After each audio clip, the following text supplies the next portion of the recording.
Labas rytas, važiuoju į darbą. Be važiuodamas nusprendžiau kažką pašnekėti, pats su savim pasikalbėti, gal ir jums bus įdomu paklausyti. Kamerą naudoju kaip vaizdo registratorių, tai kaip ten mano balsas įsirašo, neturiu supratimo. Tai va, norėjau padėkoti dar kartą visiems už palaikymą kelionėje. Labai smagu buvo gauti žinutės, laikus iš draugų, kolegų, šiaip pažįstamų.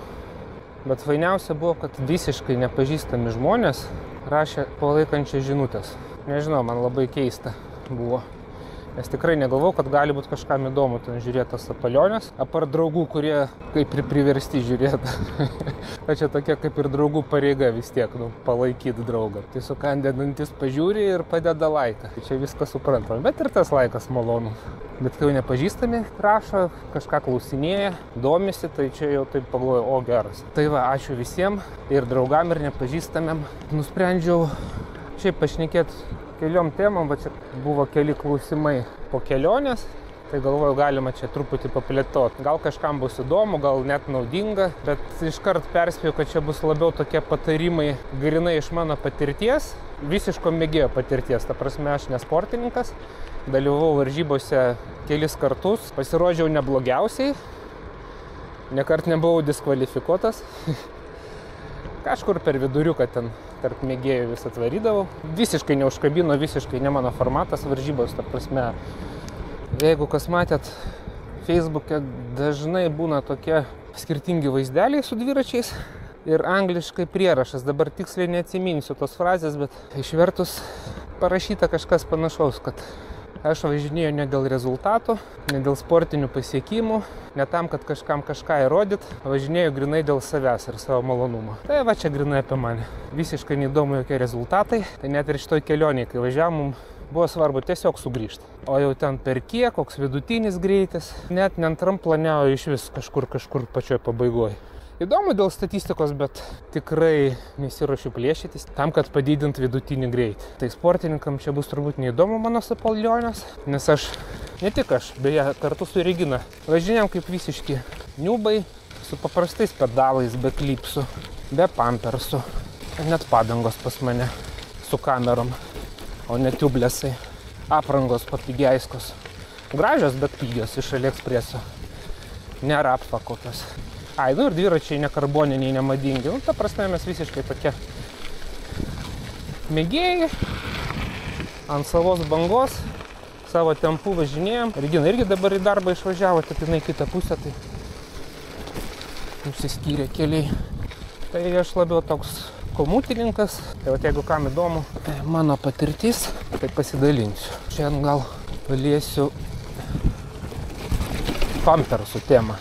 Nes kaip tik čia su kolegom kalbėjom, tai manęs dažnai klausia, ypač pradedantis važinėtojai, kokius pampersus pirkt. Visiškai naujokam pasakysiu, kad pampersai čia yra dviratininko šortai su paminkštinimu. Tai žargoniškai jos vadina pampersais. Čia gal ne visi žino dar, bet žinokit, kad čia ne apie tuos pampersus, kur kūdikėliam ar senukam deda. Oi, kuškelės. Dažnai klausia, kokius pampersus pirkt.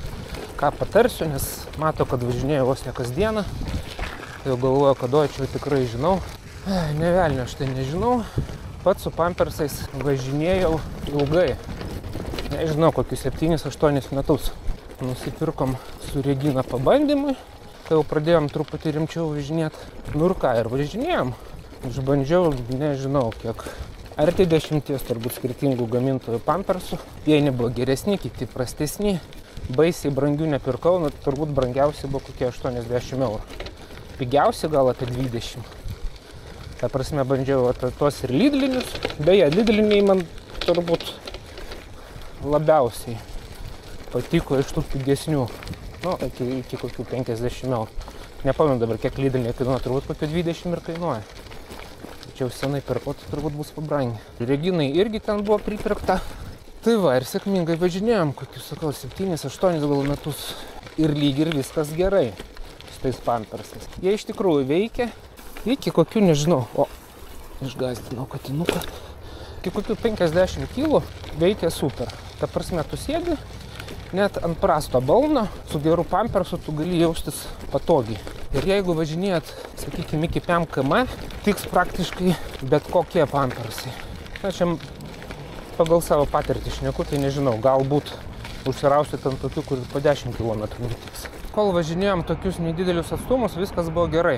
Patogu, grįžti namo, nusiimi tą prakaituotą pampersą, iškart į skalbenkę ir pamiršai. Bet kai pradėjau minti didesnius atstumus truputį, prasidėjo toks dalykas, kaip labai sujautrėja oda. Su laiku aš jau supratau, kad čia grinai nuo prakaito. Prakaitas užsilieka tame pamperse ir gaunasi, kad tu sėdi prakaituotoje kempinėje. Ir tas prakaitas, aš nežinau, galbūt pas manęs toks toksinis, bet tos druskos pradeda grinai ėsti odą užpakalio.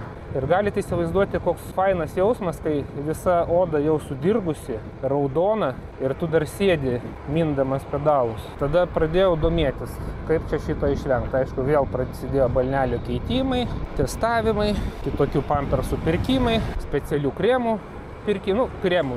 Realiai vieną tik išbandžiau, tą Asos Hamaus krem, nes jį tuo metu, bent jau kai aš ieškojau, tai buvo labiausiai linksniuojamas visose forumuose tarp dviratininkų. Ir tai blogai man dar niekad nebuvo su užpakaliu.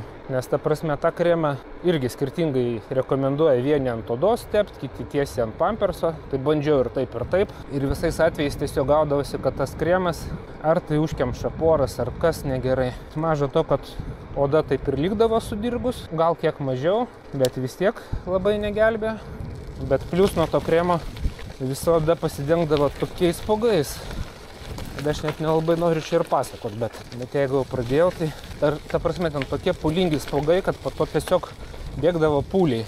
Skausmas nerealus. Ir kas įdomiausia, kad čia ne tik pas mane tas, bet ir pas Reginą taip pat pasireiškia. Aš nežinau, ar ten mes tiesiog užsirovėm ant tokio kremo, gal kažkokia tai, nežinau, partija ar kas, bet, kažkokia tai tragedija buvo. Ir daugiau aš jokių kremų tikrai nebenorėjau pirkti. Tai taip ir kankinomės su tais pampersais.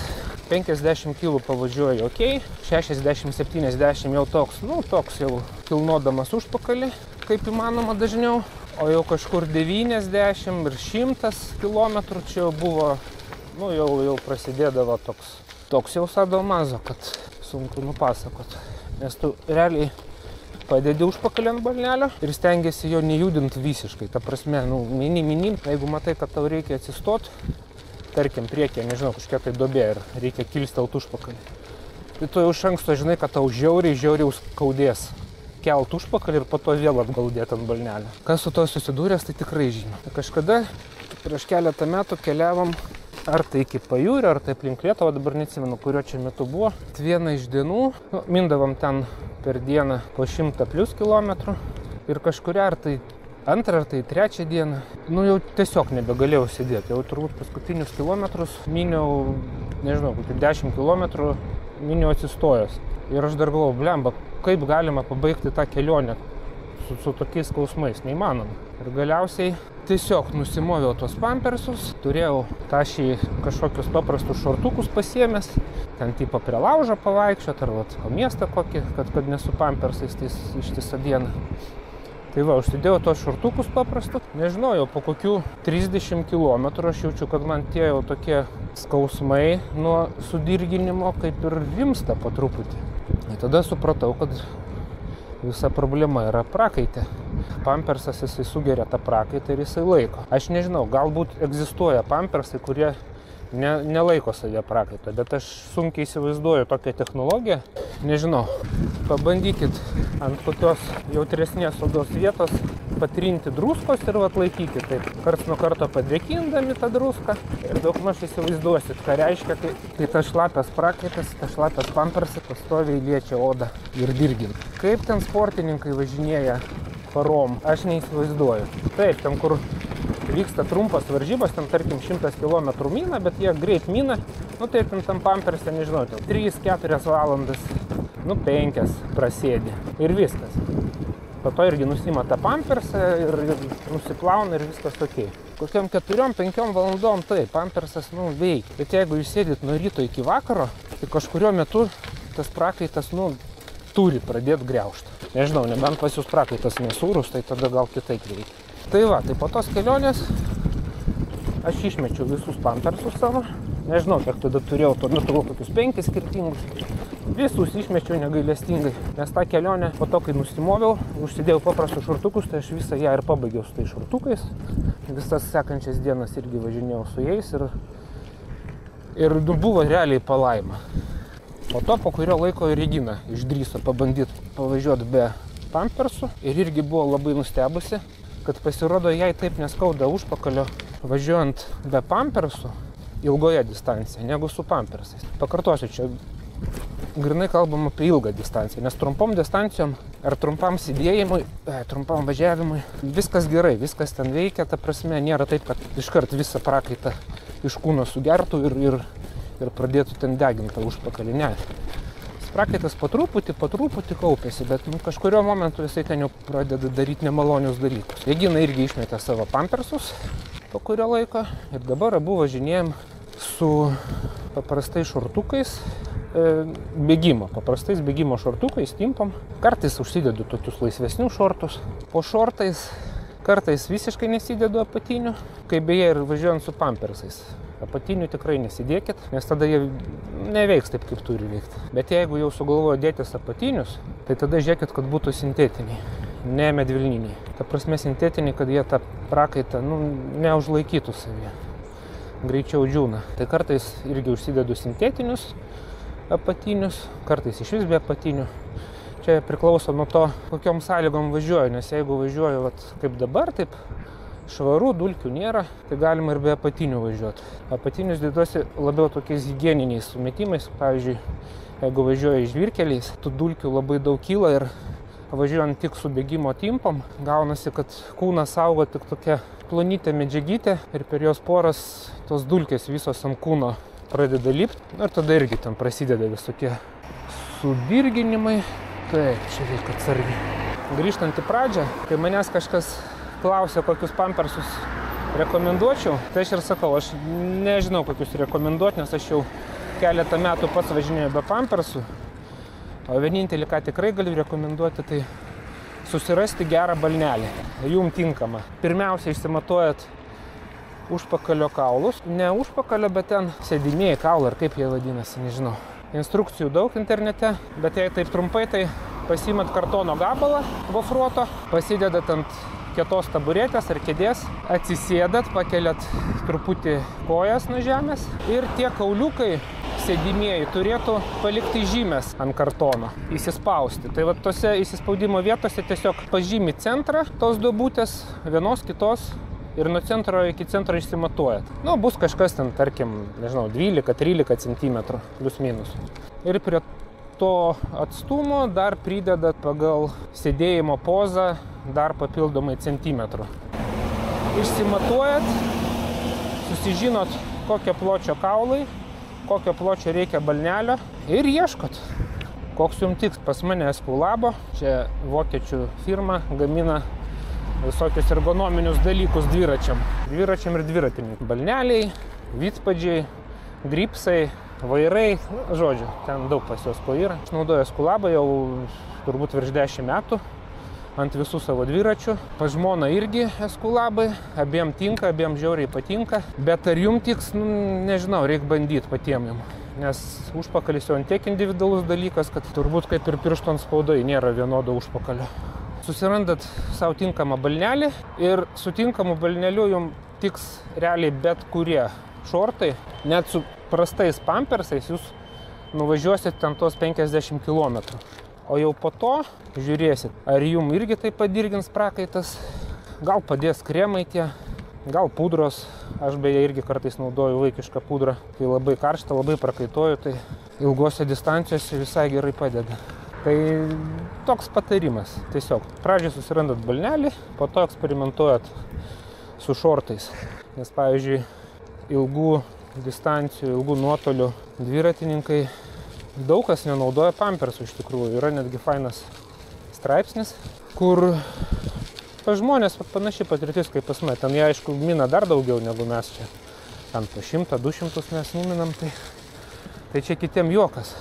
Ir ten tie ultramaratonininkai dalinasi savo patirtim, kaip jie irgi atsisakė pampersų, būtent dėl tų pačių priežasčių kaip ir aš, prakaitas.